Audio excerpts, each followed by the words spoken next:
Rice దందా ఓ chain system మాదిరిగా తయారైంది. ఎందుకంటే పేదలకు ఉచితంగా ఇచ్చే రేషన్ రైస్ కోసం ప్రభుత్వం కిలోకు 43 రూపాయలు ఖర్చు చేస్తోంది. వాటిని ఫ్రీగా రేషన్ కార్డుదారులకు ఇస్తున్నారు. కానీ వారు అక్కడే అంటే రేషన్ డీలర్ వద్దే అమ్మడం ద్వారా కిలోకు 11 రూపాయలు లభిస్తున్నాయి. 14 రూపాయలు చెల్లించి డీలర్ల వద్ద నుంచి వ్యాపారులు కొంటున్నారు. ఇక వ్యాపారుల నుంచి మిల్లర్లు, ఎగుమతిదారులు 18 రూపాయలకు కొంటారు. విదేశాలకు తరలించడానికి వెళ్లే సమయానికి కిలో 40 రూపాయలకు చేరుకుంటుంది. ఇవే బియ్యం ఆఫ్రికా దేశాలలో 70 రూపాయలు కిలో పలుకుతాయి. ఆఫ్రికా దేశాలలో బియ్యానికి ఫుల్ డిమాండ్ ఉంది. దానివల్ల సముద్రాలు దాటించి బియ్యాన్ని చేర్చవలసిన చోటకు చేరవేస్తున్నారు. ఇందుకోసం సొంతంగా నౌకలు కూడా ఏర్పాటు చేసుకుంటున్నారు. అంటే దందా ఏ రేంజ్ లో నడుస్తోందో ఊహకు కూడా అందదు. ఇదంతా పెద్ద వ్యవహారంగా మారింది. రాష్ట్రంలో ఏ ప్రభుత్వం అధికారంలో ఉంటే ఆ ప్రభుత్వానికి సంబంధించిన ఎమ్మెల్యేల జోక్యం కూడా బాగా పెరిగిపోయింది. దీంట్లో ఎవరికీ మినహాయింపు లేదనేది ఓపెన్ సీక్రెట్. ఓ మామూలు మాకు ఇచ్చేయండి, మీ పనులు మీరు చేసుకోండి అనే విధంగా వ్యవస్థ కనిపిస్తోంది. తాజాగా ఎన్డీఏ ప్రభుత్వం అధికారంలోకి వచ్చిన పరిస్థితుల్లో పెద్దగా మార్పు లేదు.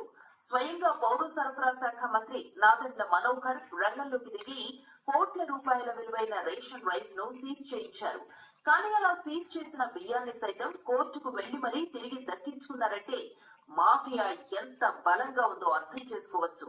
దీని వెనుక కోర్టు కేసులకు సైతం ఒక నెట్వర్క్ పనిచేస్తోందని తెలుస్తోంది. కేంద్ర ప్రభుత్వం, రాష్ట్ర ప్రభుత్వం కనివిన రీతిలో రాష్ట్రంలో ఉన్న 1,47,00,000 రేషన్ కార్డుదారులకు ఉచితంగా మేము సరఫరా చేస్తున్నాం. బియ్యం 43 రూపాయలు 40 పైసలు మాకు ప్రతి కిలో ఖర్చు అవుతుంది. దాన్ని ఈ విధంగా దుర్వినియోగం చేసి పేద ప్రజల దగ్గర వీళ్ళే 8 రూపాయలకి 10 రూపాయలకి కొని అన్యాయంగా ఈ కార్యక్రమాన్ని వీళ్ళు ఒక చెడ్డ పేరు తీసుకొచ్చే విధంగా, ఇక్కడి నుంచి ఇతర దేశాలకి తరలించే విధంగా ఒక రాజమార్గం ఏర్పాటు చేసుకుని ఎక్కడికక్కడ మాట్లాడలాగా వీళ్ళు ఏర్పాటైపోయారు. సో దాన్ని ఎట్టి పరిస్థితుల్లో కూడా మేము ప్రక్షాళన చేస్తాం. ఇంకా పూర్తి స్థాయిలో మాకు సమాచారం రావాలి. ఎందుకంటే సీజ్ చేసిన స్టాక్ అంతా కూడా కోతలు వేయాలి. రేషన్ మాఫియాకు చెక్ పెట్టే పరిస్థితి లేదా అంటే చక్కని పరిష్కారం ఉందని నిపుణులు సూచిస్తున్నారు. రేషన్ కార్డుదారులు ఎక్కువ మంది సన్న బియ్యాన్నే వినియోగిస్తున్నారు కాబట్టి వారికి నెల నెలా సన్న బియ్యాన్నే సరఫరా చేస్తే ఈ బియ్యం అక్రమ దందా ఆగిపోతుందని చెబుతున్నారు. అంతేకాదు బహిరంగ మార్కెట్ లోనూ బియ్యం ధరలు దిగొస్తాయంటున్నారు.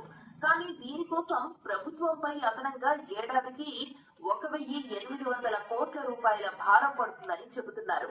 బహిరంగ మార్కెట్ లో సన్న బియ్యం ధర కిలో 60 రూపాయల వరకు ఉంది. రైస్ మిల్లుల నుంచి తీసుకుని ప్రభుత్వమే సరఫరా చేస్తే కిలో 50 రూపాయల చొప్పున వస్తుంది.